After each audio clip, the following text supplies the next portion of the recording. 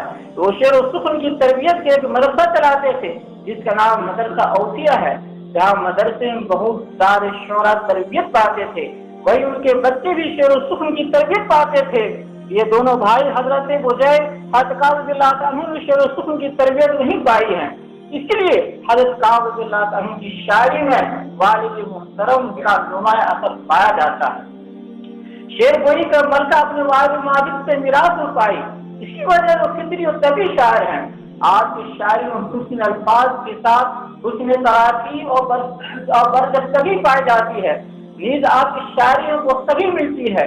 آپ زبان جاہلیے کے قد آور شعراء میں شمار ہوتے ہیں، یہاں تک کہ مشہور شاعر حضرت فتح رضی اللہ تعالیٰ عنہ سے شہرت میں آگے تھے۔ آپ کا شمار لبیب بن ربیعہ وغیرہ جاہلی شعراء کے طبقہ اور صف میں ہوتا ہے۔ ظہور اسلام غلبہ کے وقت پورے جزیرۃ العرب میں حضرت کعب رضی اللہ تعالیٰ عنہ کی شاعری کا شہرت تھا۔ معیاری اور بلند پایا شاعر سمجھے جاتے تھے۔ اشعار کہنے کا طریقہ یہ تھا کہ دوسروں کو سنانے سے پہلے خود ہی بار بار پڑھتے، الفاظ کے پیچ و خم اور جملوں کے نوک و پلک کو درست فرماتے، اشعار کے جیسی برہم کو سنوارتے اور تہذیب و تنقیح سے بات منظر عام پلاتے۔ ان کو غزل، مدح سرائی اور فطری منظر کشی میں بڑا ملکہ تھا۔ ان کے اکثر اشعار مدح یہ جو وقت حماسہ پر مشتمل ہے۔ اسلام قبول کرنے کے بعد شاعر رسول ان میں بھی مادح رسول یا نعت پاک کے شاعر کی حیثیت سے مشہور و معروف ہوئے، اور سچیدہ دانت تو آدم جس کو بردہ کہا جاتا ہے وہ آپ کی پہچان بن گئی۔ آپ کا بڑے مشہور و خضرمی شعراء میں شمار ہوتے ہیں۔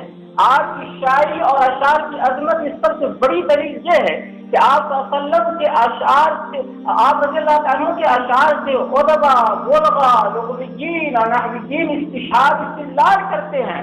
اور حضرات گرامی، یہ قصیدہ بردہ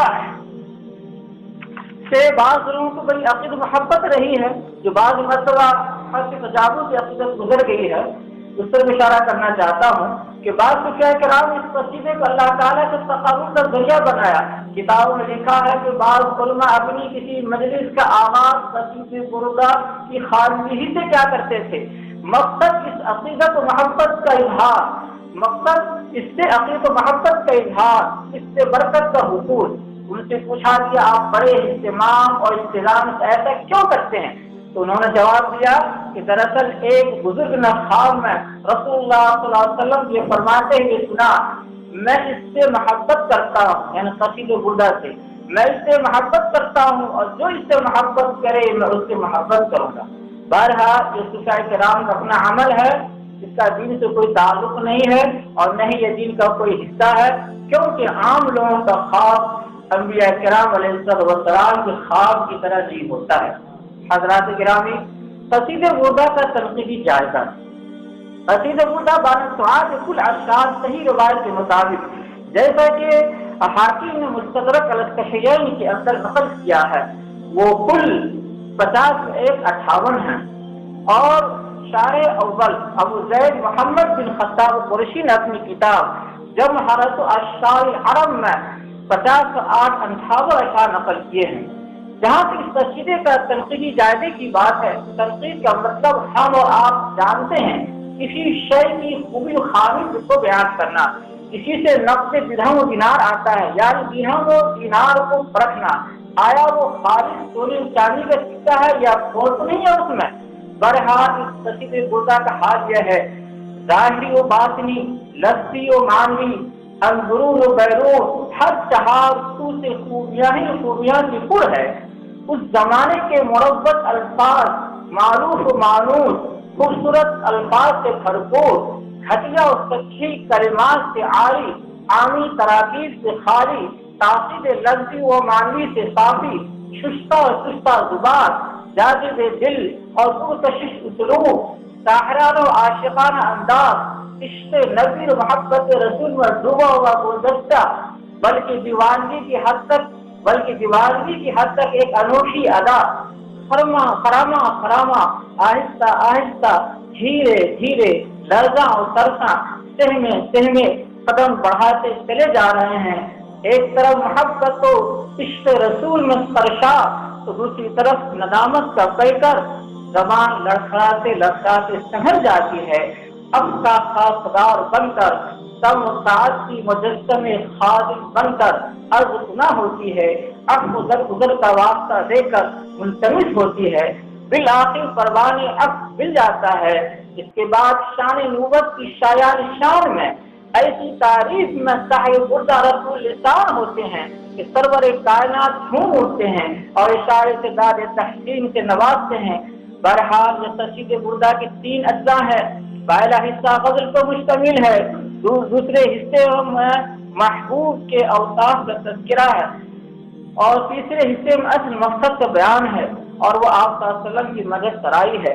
عرب شعراء کی عادت و رواج کے مطابق قصیدے کا آغاز غزل سے ہوتا ہے، جس میں فرضی محبوبہ سعاد کا ذکر ہوتا ہے۔ اس کو ایک خوبصورت ہرن سے تشبیہ دی جاتی ہے۔ سعاد محبوبہ کے لعاب دہن کو شراب سے تشبیہ دی جاتی ہے، اور اس کی خوبصورت نظافت کی منظر کشی ہوتی ہے۔ اس طرح سعاد محبوبہ کی تعریف کرتے ہوئے شاعر آگے بڑھتا ہے اور اٹھنے کی تصویر کشی شروع کرتا ہے۔ اس کے بعد دربار نبی میں حاضری کے وقت اپنی گھبراہٹ، ڈر و خوف، زمین کی کشادگی کے باوجود تنگدانی کا ذکر کرتے ہوئے عرض گزار ہوتا ہے، آپ دوسروں کی بات پر نہ رہیں، مجھے آپ کی دھمکی آمیز خبر ملی ہے، لیکن چونکہ آپ رحمت عالم بن کر آئے ہیں، آپ حلم و بردبار کے پیکر ہیں، آپ عظیم حسن اخلاق کے حامل ہیں، آپ محبت وحی الہی ہیں۔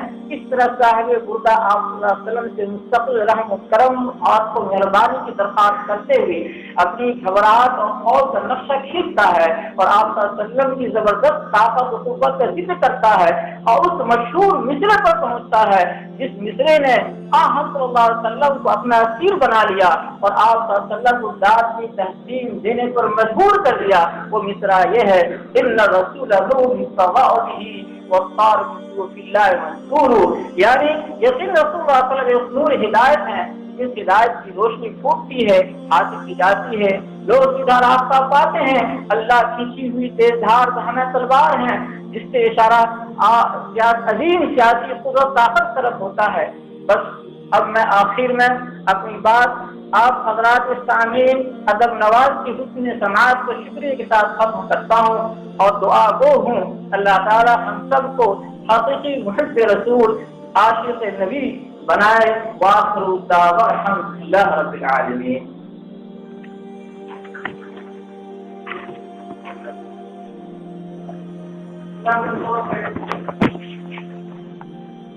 سالانہ